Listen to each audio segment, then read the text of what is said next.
రాజు weds Rambai cinema లెక్క పోయిన నెలల మేడ్చల్ జిల్లా పోచారంలోని మనోహర్ అనేటోడు తనకు ఎయిడ్స్ వచ్చిందని తెలిసి పిల్ల ఇంటోళ్ళు లగ్గం క్యాన్సిల్ చేసిరని ఎయిడ్స్ రక్తాన్ని సూదుల నింపి ఎక్కిచ్చిండు కదా పిల్లకి. పాపం ఆమె నెంబటి వాళ్ళ ఇంట్లోళ్ళు దావఖానకు తీసుకుపోయి ట్రీట్మెంట్ గిట్ట అన్ని చేపిస్తూనే ఉన్నారట. మరి నా బతికిట్లా అయిపోయాను రందో లేకుంటే ఆ రోగం ముదిరినా కొద్ది నొప్పి భరించలేకపోయిందో తెలియదు గాని బలిమీకి జీవి తీసుకుందట బుజ్జి. అసలు ఎందుకు అట్లా చేసుకుందో చెప్పురన్న మీరన్న.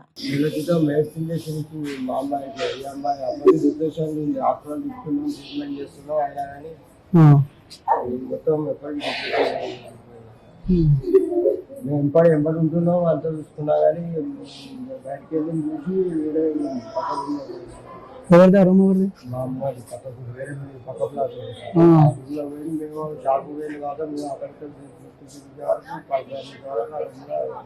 చనిపోయింది.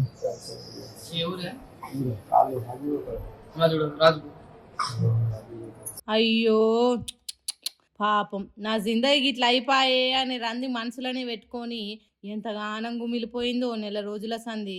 ఆన్ని వేసుకుంటే పానం పోతుందని లగ్గం వద్దనుకోనికే చేసిన ధైర్యము బతకనికే చేయలేకపోయినావా తల్లి? నీకు ఉరేసుకోనికి ధైర్యం ఎట్లా వచ్చిందమ్మా? పాపం మీ అమ్మ నాయనలైనా యాదికి రాలేదా తల్లి నీకు? మీ అమ్మని చూడు ఎంతగానం కొట్టుకుంటూ ఏడుస్తుందో. నీ కోసం దునియాతోని కొట్లాడి వాడిని జైలు లేపించి నా బిడ్డ కోసం మేము నిలబడతాం అనుకున్న అయ్యవల కోసమైనా బతకాల్సింది కదా. అనవసరంగా వాల్మీకి పానాలు తీసుకుంటువి. ఇవాళ రేపు టెక్నాలజీ ఎట్లయింది, ఈ రోగం ఎట్లనో అట్లా తగ్గుతుండేనేమో. అనవసరంగా తొందరపడ్డావమ్మా. ఆ అడ్డమైనోడు జైల్లో నిమ్మలంగానే ఉన్నాడు, నీ పానం మింగిండు కదా. పోలీసార్లు ఈ కేసు కూడేసి పొట్టు పొట్టు గట్టిగా మైలపోలు వెళ్ళేటట్టు చేయండి సార్లు. ఆ బడివేగాంది అన్యాయంగో ఆడవిల పానం తిన్నాడు వీని వెట్టిరాను.